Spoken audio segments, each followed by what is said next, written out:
An expected visitor. Welcome once again. You know, you could actually skip all the pointless debate and come straight to me to seek an audience with Kefali.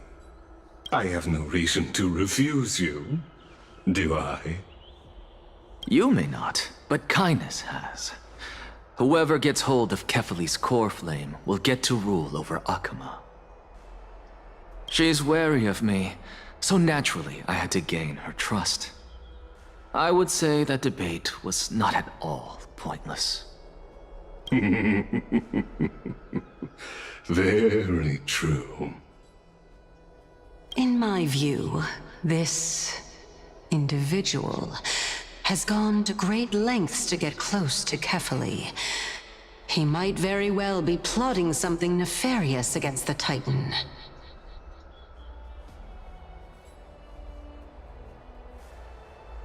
Are you still willing to let him pass, knowing this? Yes, very much so. All living creations are always free to visit Kefali's transcendent vessel. This comes with being the World-Bearer. How convenient it is to be able to hear what they say. It is truly my honor to speak to a venerated Titan in person. Please, go ahead. Let me join you both on this journey. Go on ahead. Take this Yanis shortcut, and the long pilgrimage stairway will be waiting for you at its end. I have to admit, I never expected you to not ask me anything. Not even my motive.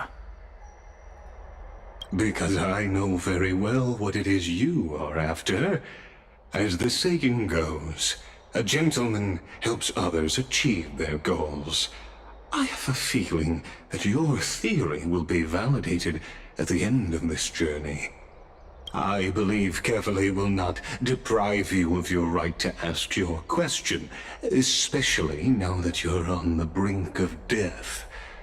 You must be closer to Kefali than anyone else. Wouldn't you agree? I hope things go as you say, then. Putting a child of justice into a farcical world is bound to turn it upside down.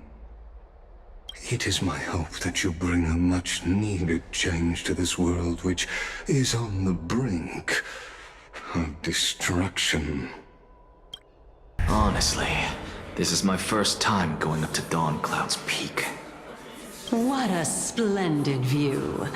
Isn't it about time you recognize the magnificence of us Titans? Well, I don't see how this place is different from those temples in the city. All they have are magnificent facades.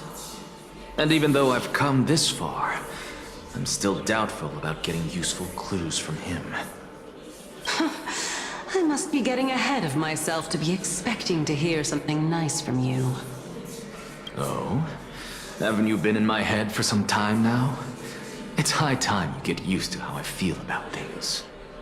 Alright, we're just a short hike away from Kefali. No time to waste here.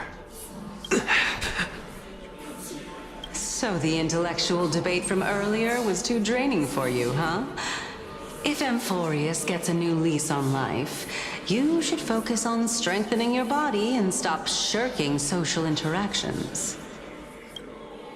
Save your concern. The Titan is in sight. Can you make it? Why? Are you going to carry me up if I were to fall now? I know how far I can go, so just hold your tongue and come along. Fine then. I guess I won't say any more. I'll just wait till your soul dissipates completely to gain control over your body. Wait. Who is that? Cersei's? Hey, look at that. Huh? What should I be looking at? Am I hallucinating? hallucinating? Or do we even get to see souls when we're close to dying? Oh? Why didn't you bring your favorite spear with you on this trip, Nias? Ah, yes. I know I've heard this name somewhere. It's unfortunate.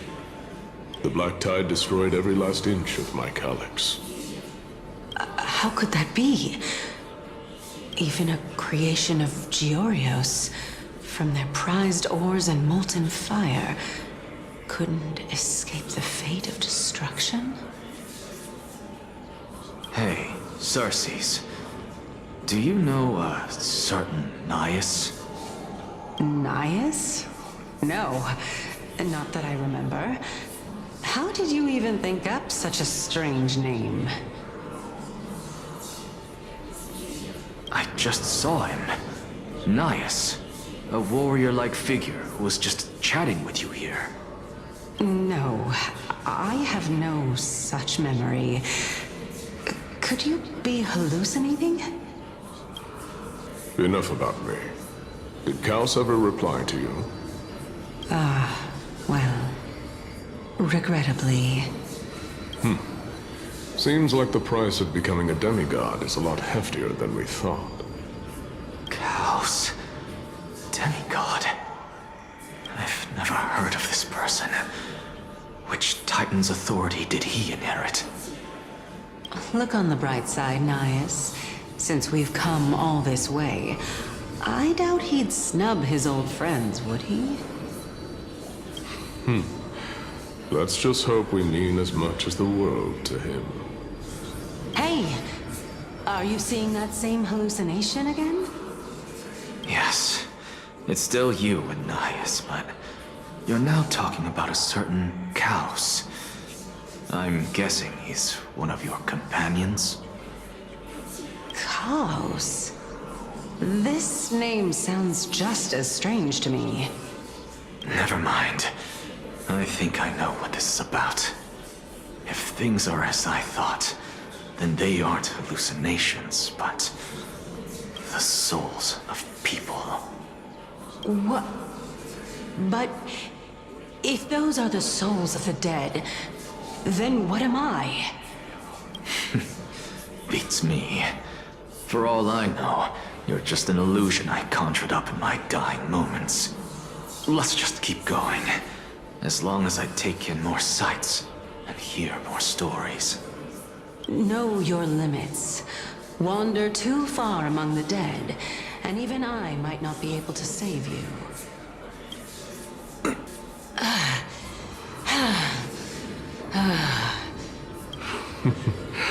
Can you keep going?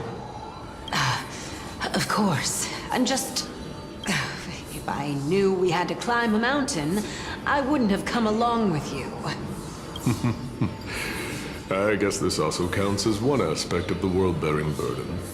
If Amphorius does have a next life, you may want to get your body in shape. Keep your sarcasm to yourself. I'm not getting anything of value from them. I would sooner throw myself off this cliff and hit rock bottom than exercise even a little. I am Calypso of the eminent Seven Sages, after all. Training would make me no different from those Helcalithist barbarians. Calypso. She's one of the Seven Sages. A member of the Grove? No, she can't be. I would know her name if she really were one of the Seven Sages. Hey, Xerxes. Does the name Calypso ring a bell? Xerxes? We're here. Finally. So, I don't get to ask the Titan my question. But all of you make for a pleasant surprise, nonetheless. Very well then. Let me uncover the truth for myself.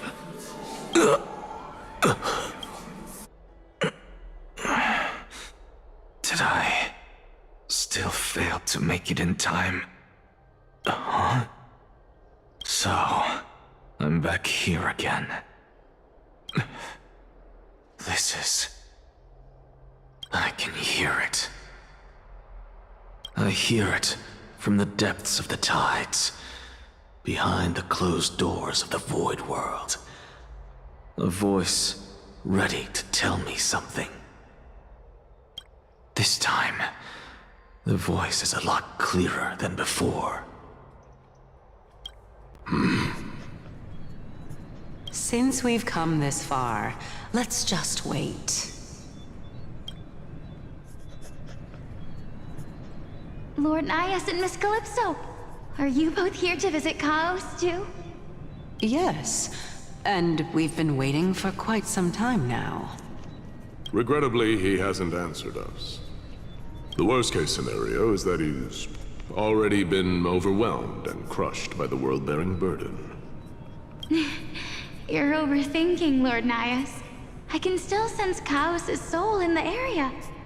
And besides, we both know Chaos' nature. A deliverer like him wouldn't fall so readily, much less give up on all that he holds dear. Isn't that so? Yes. I have faith in him. That reminds me. Why are you making this trip alone, Polixia? Oh, my sister needs more time to make sure the flowers are fine. Such a pity. Both of you have hearts kinder than anyone else. Yet you are born only to take over Thanatos' divinity. Everything that I see and hear this time has left me shaken to the core. What may seem like a mundane conversation is in truth a once-in-a-lifetime exchange that has revealed the ultimate answer to Circe's question. The conjecture has taken shape and must now be solidified into a theorem. Next, I only need to seek verification from Kefali. By doing so, I can answer Circe's question and reclaim my body. But no, I will not do that. That isn't important. Because another one of my conjectures, one that I have always dreamed of proving, has been proved right this very instant. Fusing a mortal soul with that of a Titan to replace said Titan is not a ludicrous idea after all.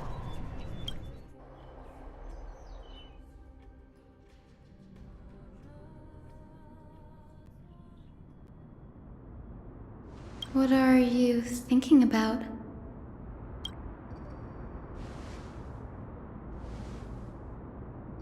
Is that so? You don't look the slightest bit amazed, though. Plus, you seem to be strangely familiar with the city around the Great Tree.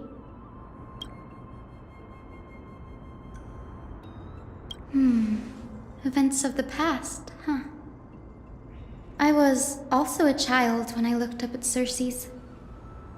Their leaves and branches reflected the sparkling stars, and their trunk was like a pillar that supported the sky and ground. I stood at this very spot back then, imagining the day when I could climb to the top of this tree, because I would be the closest I can be to the sky at that spot.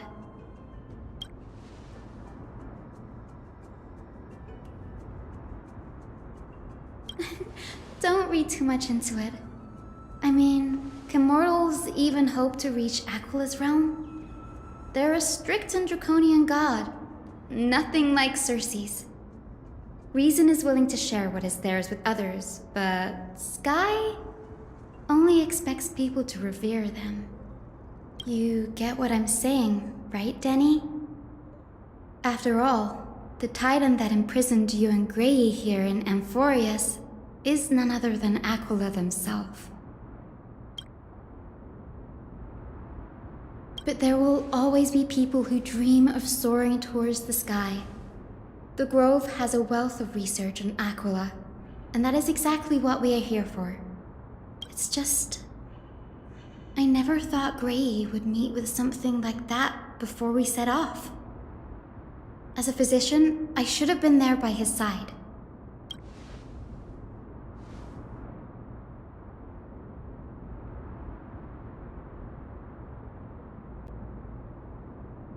Yeah, there's no rest for the weary, huh? In any case, what we're looking for could be anywhere in this enormous grove. Let's split up to cover more ground. Danny, with your skills, I'm sure those monsters born of the Black Tide will pose no threat to you anyway.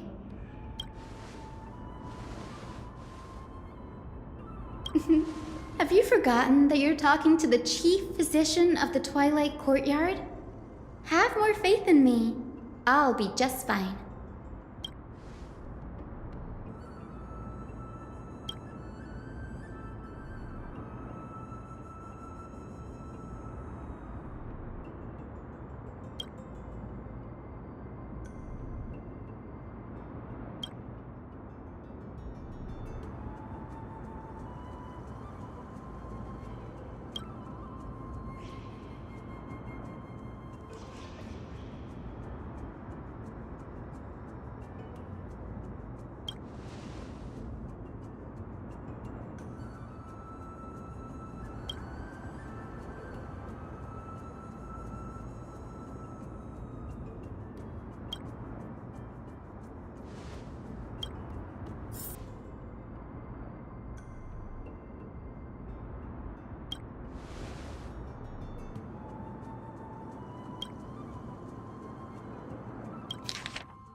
Really now?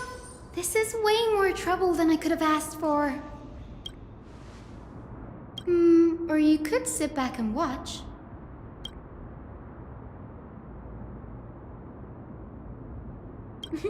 I'm kidding, Danny. Lend me a hand, pretty please? All right, now let's get him!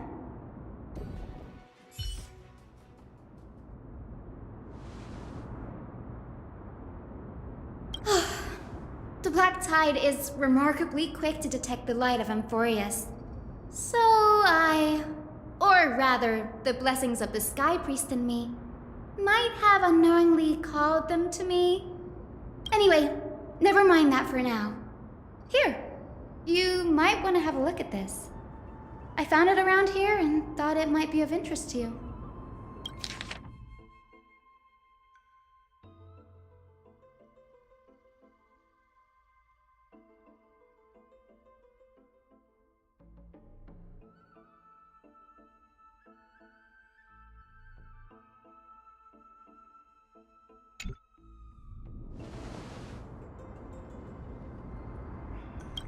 This is new. I didn't know Professor ANAXA was researching the sky. He's never mentioned anything about it.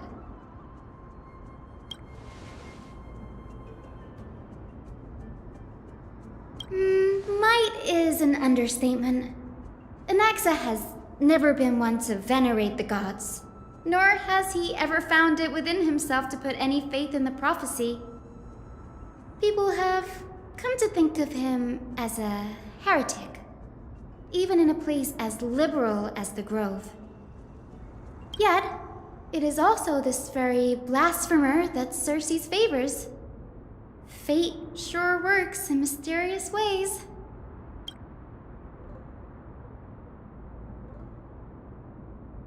Oh, let me have a look.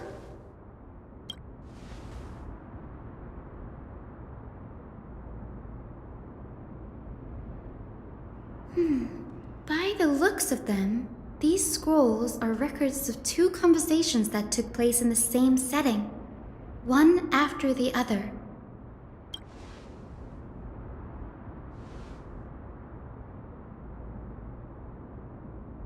Sure, go ahead. The Grove of Epiphany is home to 7 schools of thought. While all 7 schools are founded on the ideologies of Thalesis, the first scholar, each is unique in its own way. Among them, the Venerationists revere and worship the Titans the most. As the sage of the Venerationists, Euthyphro has always been at loggerheads with ANAXA. If we were to place the 7 sages on the scales of Talanton, ANAXA and Euthyphro would be placed on opposite sides to achieve balance.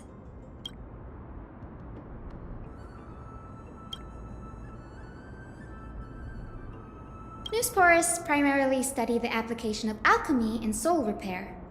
Everyone considers ANAXA a blasphemer, but that has never stopped him from sharing his ideas, no matter how taboo. If you must say that he's hiding something, then it's likely what lies beneath his eye patch. ANAXA often says that every failure brings us one step closer to the truth. Perhaps, to him, the crash of the skyship carries a different interpretation. The firmament is not impenetrable. On the contrary, it was precisely because the skyship represented the first step toward breaking free from the shackles of the earth that it provoked the wrath of the Sky Titan and brought divine punishment upon itself. It's a shame that the majority of the Grove's research on Aquila was headed by the Venerationists, with sacrificial rituals making up a predominant part of their findings. Discourse about more esoteric subject matters in relation to Aquila dwindled even further after the skyship incident. So much so that even this scroll is completely new to me.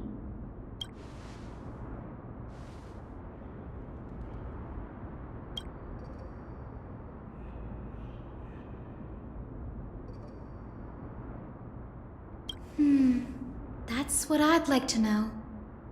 What are these experiments he's involved in? Even I, the assistant lecturer, know next to nothing about them. This is the Library of Philia, a place where the Grove stores its collection of tomes. Other than books written by the 7 schools, you can also find philosophical texts, ballads, and religious writings from the Outlands here. Cities that desire to learn from the Grove were apparently expected to contribute knowledge of equal value to what they sought. We've had more than our fair share of hilarious episodes over the years. For instance, it's said that the Erythrocheramists once borrowed a manuscript from a certain author, but ended up returning a copy instead of the original. What's more, the original manuscript was supposedly then hidden here. Nice? No need to hold yourself back, Danny. You can just tell it like it is. Their behavior was no different from bandits. Whew, you've got me there. Some said you couldn't even find a dictionary in Castrum Kremnos, so I guess they were spared. There are too many books in the Library of Philia. Flipping through them all will take too long. Why don't we use the biblioslate to search for the texts we need? We can bring them back to Akama for reading after that.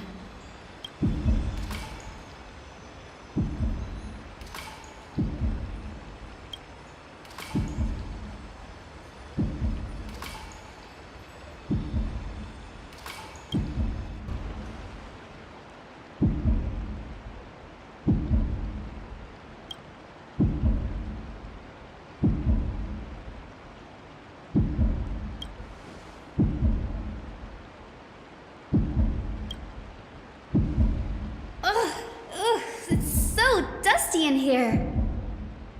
Whoa. Are these all complaints about him? I can already see what they must have written. ANAXA has no respect for the gods. His very existence undermines order in our society. They're probably all things like that. Why else would they call him the Great Performer? When ANAXA established his school of thought, the first thing he apparently did was read his own work to everyone. Are the Titans truly an accurate reflection of what humans think gods should be? Worlds created by gods are indubitably perfect, but what of Amphorius? Only foolishness and insensitivity everywhere you turn.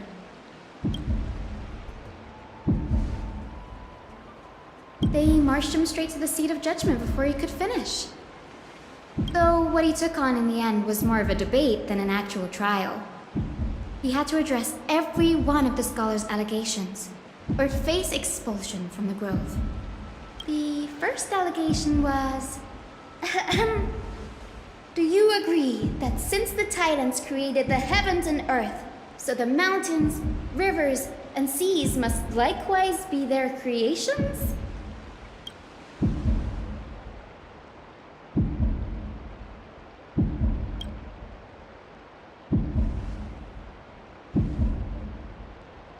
ANAXA said the same thing then. Needless to say, his critics didn't take kindly to his answer, so they followed up with a second allegation. You claim to be studying souls, yet you are, in fact, defiling them and committing acts condemned by the gods. Do you admit it? ANAXA always wears an eye patch, never removing it, even when alone. Some say he used one of his eyes as an alchemical ingredient. Every being in the world owes their safekeeping to Kifili, and this is even more so for the Chrysos heirs who have divine blood coursing through them. If he has really done something of that nature, then it'd indeed be sacrilegious. Thankfully, they had no way to prove it, so it amounted to nothing more than an allegation in the end. One by one, ANAXA engaged in wars of words against those who would challenge him. Toward the end, a scholar asked him, Anaxagoras, have you any respect for the gods? It was only after a brief silence that he answered, I have never denied that Titans are meant to be noble constructs.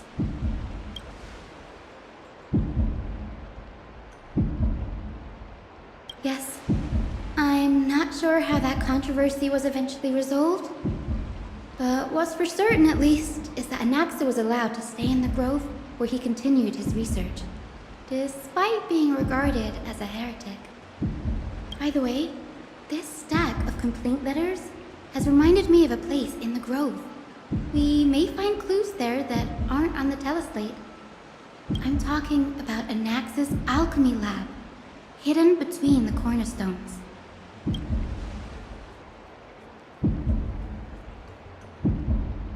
It's a well-kept secret. Among the 7 sages, excluding the nominal chief sage, each has a private sanctuary where they can conduct research undisturbed in their free time. Even the administrators of the Library of Philia are restricted from accessing those places and documenting the sage's research. But with the grove in this state, I'm sure ANAXA won't be mad even if we sneak into the lab for a short while. Right? This is the place, but where is everything? Materials for alchemical experiments, matrix diagrams, and even the seal to the lab. They're all gone. Did the black tide destroy it all?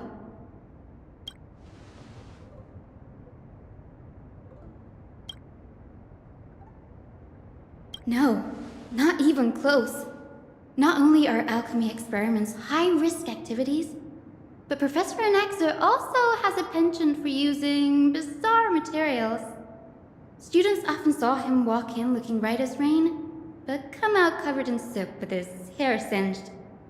Naturally, no one dared to come near this place. Huh? That bookshelf over there seems to be the only thing still intact.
What's going on?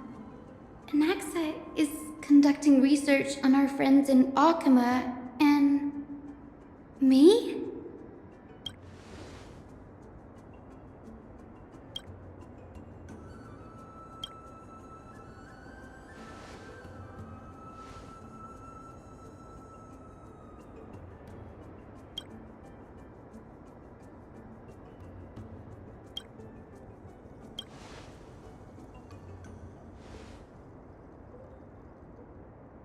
It wouldn't have been so strange if he had focused only on Cassie, given her own curiosity about her origins. Plus, considering that the new sporists have crafted omnipotent medicines capable of curing diseases, it also makes sense that he would conduct research on immortal Chrysos heirs. But now, it seems ANAXA's objective was never to create medicine, but to identify the origin of the golden blood and figure out its inner workings.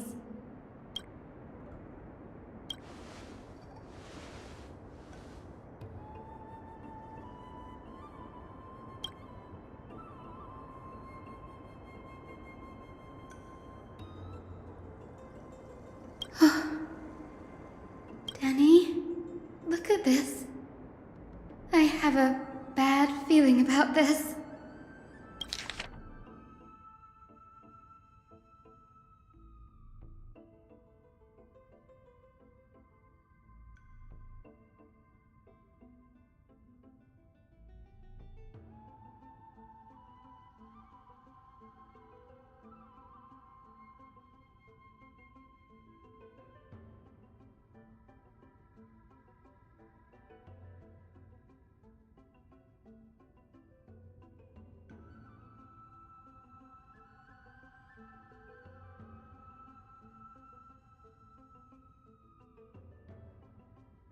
My biggest fear.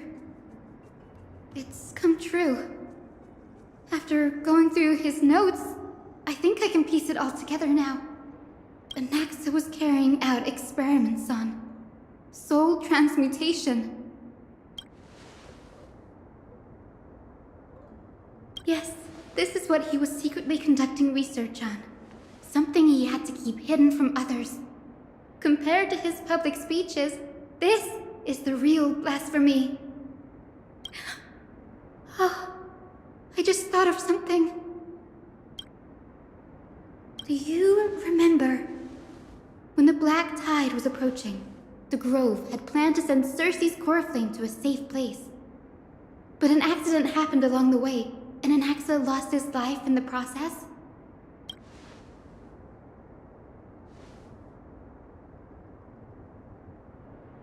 That's right.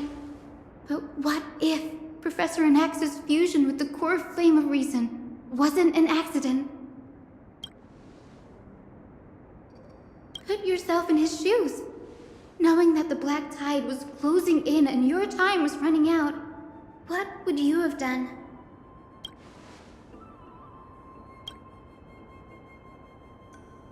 Exactly.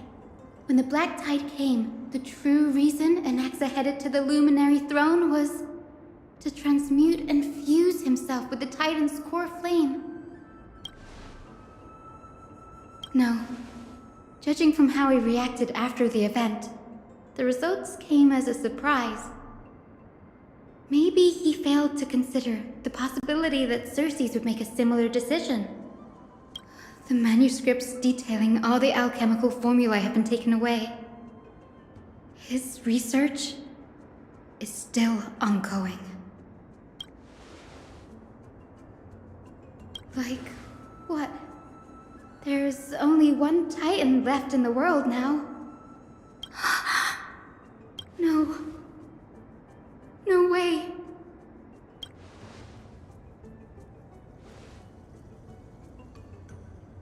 He's after Kefali.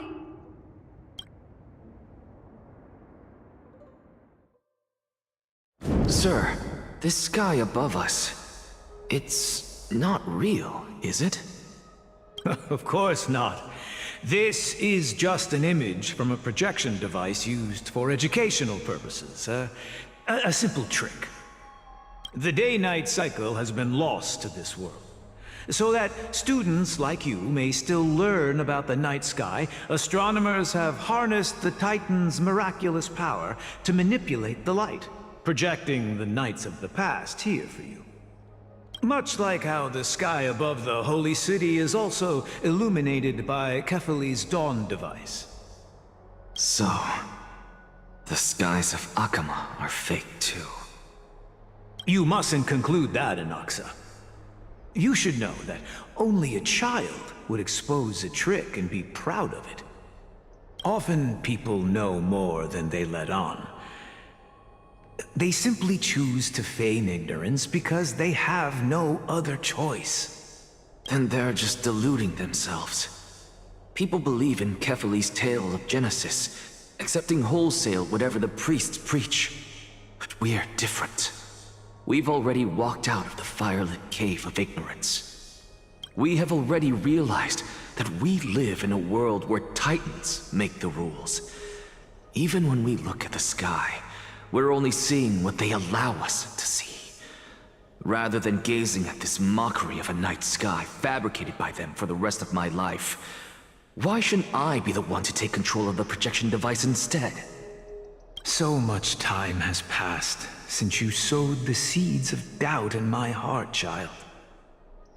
Many a night, I find myself penning down all my theories and wild ideas, only to burn them to ashes when I open my eyes in the day. Why? Because we'll face death by burning if word gets out? As a sage of the Venerationists, my soul has already become inextricably linked to the great tree. Every word I say and every move I make is certain to influence every leaf, every branch, even the tree itself. But above all else, my days are numbered. Instinctively, I have my doubts about the golden blood and the human soul, yet I have no means of verifying them. The golden blood in my veins is woefully thin, and I am loath to waste what little time I have left obsessing over a hypothesis that cannot even be proven in the first place. But I can, sir. I can do it for us. The time is right. Give me all that I need, and I shall accomplish this grand feat on your behalf. You're right. I shall do just that. In the next meeting of the sages, I will spare no efforts fighting for the rights you deserve. Go. Establish your own school of thought. Find out what we are. Become the one who conquers the ultimate truths of the world. Child of humanity, you didn't go to such lengths for an audience with Kefali. Just ask him a few questions, did you? So, you figured it out. If I were as foolish as a Dromus, perhaps I'd throw myself down and prostrate before their greatness, begging for the gods' prophetic wisdom. Well, sorry to disappoint, but I'm no Dromus. Alas, I am a human, standing tall on 2 feet, possessing both intellect and pride. Before such power, does it make any difference whether you're a human or a Dromus? I'm sure you're familiar with the story of the Styxians. When the raging waves threatened to swallow them, they didn't just give up and become sitting ducks. No. They constructed a dam that kept the roaring tide at bay, chaining down the mad Fagusa. They call me a blasphemer, Xerxes. But that doesn't mean I deny the existence of gods. It's just, as I see it, Titans are simply a force that mankind has yet to find a way to tame. Oh? If power that rivals the Titans is what you crave, Why not conform to the prophecy and brave the trial? Why stop at harnessing the power of the Titans when I can do so much more? The source of life is what I wish to grasp, to understand what makes up the soul, and to learn what we really are. Thanks to you, I've had the chance to personally verify, in more ways than one, that the soul indeed ceases to exist in death. But where there is death, there is life. And where there is an end, there must also be a beginning. How then is a soul born? That was the only unknown variable left in my calculations. And by the sound of it, you have already formed a conjecture. No, I have already drawn a conclusion. In my journey unto death just now, I finally saw the answer with my own eyes. Professor ANAXA. I'm here. His life hangs by a thread. I must ask you to refrain from taking any unnecessary steps. Of course. I'll bring this to a conclusive end, and give you the answer you so desire. However, in accordance with the principle of equivalent exchange, I must also demand from you what I need. As you wish. Don't you care to know what the price might be? It's a matter of uncovering the truth about the Death Titan and his survival. This may be the only time I can ever save someone's life. There is no need for me to think twice. I see. In that case, let the show begin. Indulge me. Am I correct to say that you intend to prove Thanatos' whereabouts and prove the nature of our existence now? Before I begin, I must confess I had been stuck in a cognitive trap all this time. As unrelated as these two propositions may seem at first glance, they are in fact logical equivalents. They are merely two different ways of telling us about what the soul is at its core. The reason I say this is as I've mentioned earlier. The answer was hidden in my journey unto death. ANAXA, you were in the Netherrealm? Yes, I am but a living dead man now, but that's not important. What truly matters is, I overheard a conversation between heroes. That's not all. Remember how I said you were a part of that conversation too, Circes? And I've told you that I have no recollection of such an event. That was likely just an illusion conjured up by the mind of a dying man. Of course you wouldn't remember. Because that wasn't you. That was Calypso, one of the 7 sages of the Grove. Calypso? That's the name I made up on a whim when speaking to this girl. How do you know of it? And surely you jest. Don't you think I, of all people, would know if that were the name of one of the 7 sages under the shade of my tree? Don't you claim to know the Grove's past like the back of your hand? It seems you've lost even the memories seared into your soul. Use your head, Circes. Since all of this took place in the realm of the dead, it stands to reason their likenesses are of souls from the past. The living cannot step foot into that world, so who could they be? Think about Calypso. Why does she share your likeness, yet you have no idea who she is? The answer is evident, is it not?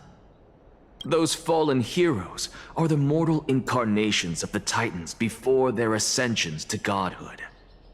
The gods aren't master creators born out of thin air, and they are no different from humans. because they all evolved from one. Does this answer disappoint you? Yes, because you've answered nothing. If I truly was once human, as you claim, then where do the children of humanity come from? Even on the off chance that you speak the truth, this brings us no closer to grasping Thanatos' whereabouts. How are we to find them? I knew you would say that. But it matters not. I know what I'm doing. Actually, why don't we have this supreme being standing before us tell us everything? You can revive a Titan? Humans cannot return from the dead. Neither can gods. But all we need to do is look at this from a different perspective, and the problem will resolve itself. The solution is simple. Just like what you did to me. If I'm reborn as Kefali, I can rebuild the world and all within it as they once did. Simple, is it not?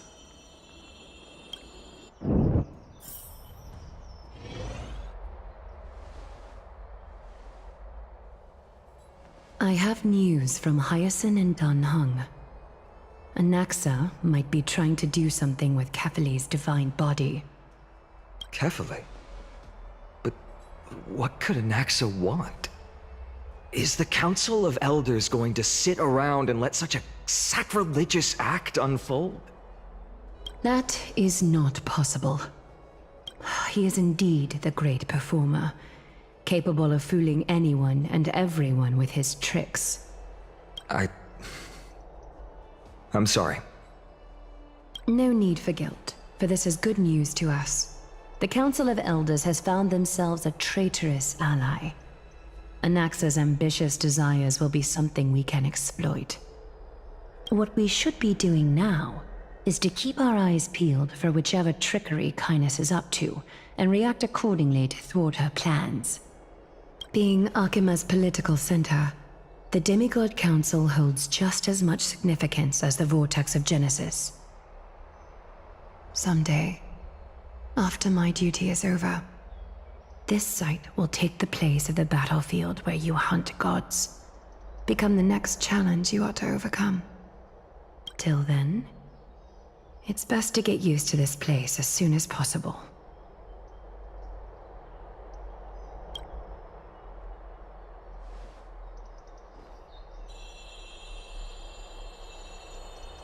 Preposterous! The Christos-heirs only have their standing because of the Council of Elders! How dare they trample over it!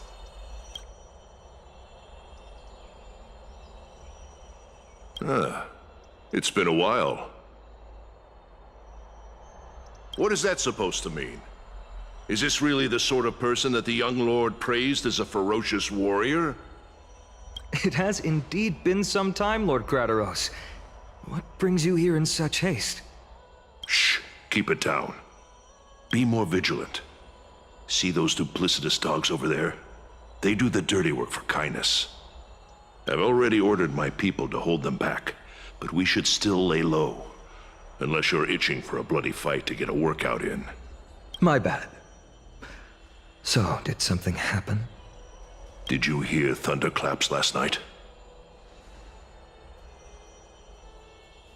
Thunderclaps are beacon signals of strife. They are a message from the young lord. He threw a spear bearing several words at Akama. Watch out. The Flame Reaver is back. I guessed as much. We didn't actually kill them back at the Kremnos Arena. I figured this is something you would want to know. We Kremnoans never back down from a fight. So if you plan to take that thing down in a battle, reach out to me anytime. You have my gratitude. I will let Aglaya know about this right away. Remind her to be on her toes while you're at it. That vicious Kynus has been unusually active lately. Those lackeys she keeps under cover have been going in and out of the city a lot more frequently these days.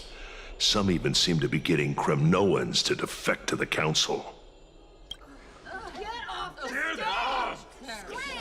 How dare you! Don't place that! That's... Looks like you can see it for yourself. We should get back. Thank you for the intel, Lord Crateros.